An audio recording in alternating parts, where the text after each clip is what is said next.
राजेश टोपेंनी अचानक घेतली लक्ष्मण हाकेंची भेट। नवनाथ वाघमारेंची भेट। ओबीसी उपोषणाच्या 10व्या दिवशी टोपे आंदोलनस्थळी दाखल।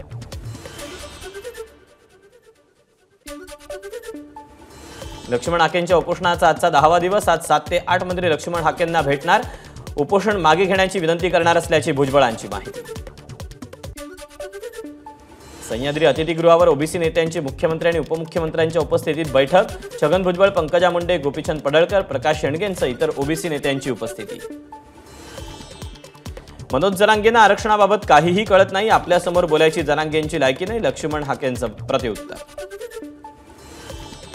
सुरुवातीला जरांगे संविधानिक मार्गाने आंदोलन करत होते, मात्र बीड शहर जाळण्यात आलं। ओबीसी नेत्यांना ठरवून टार्गेट केलं गेलं। मग खरा जातीवाद कोण करते, लक्ष्मण हाकेंचा सवाल। कुणबी नोंदी कशा दिल्या ते सर्वांना माहिती, मराठ्यांना दिलेल्या कुणबी नोंदी बोगस असल्याचं लक्ष्मण हाकेंचं वक्तव्य। लक्ष्मण हाके मराठ्यांची राख करायला निघाले, ओबीसी नेते आपला फायदा घेत आहेत, त्यामुळे मराठा नेत्यांवर टीका करणं मराठ्यांनी कमी करावं, मनोज जरांगेंचं आवाहन।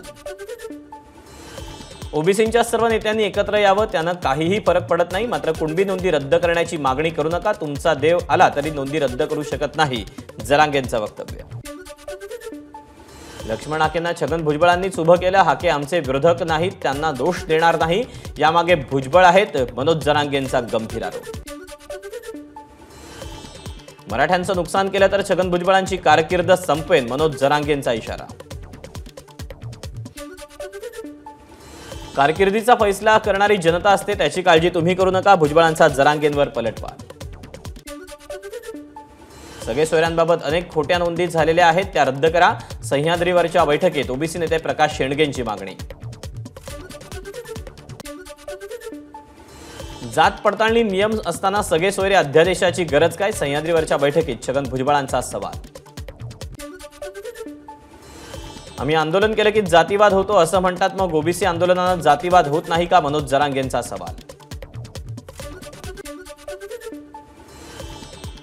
जरांगेंसोबत समोरासमोर चर्चा करून तोडगा काढण्याची ओबीसी नेत्यांची भूमिका, ओबीसी नेत्यांच्या प्रस्तावाला मुख्यमंत्री शिंदेंचा दुजोरा। मनोज जरांगेंसोबत समोरासमोर चर्चेसाठी तयार, ओबीसी आरक्षणाला धक्का लागणार नाही हे सरकारनं लेखी द्यावं आणि उपसमिती स्थापन करावी, लक्ष्मण हाकेंची मागणी। ओबीसी आरक्षणाला धक्का लागणार नाही असं आश्वासन शिंदेंनी दिलं, सह्याद्रीवरच्या बैठकीत छगन भुजबळांची माहिती।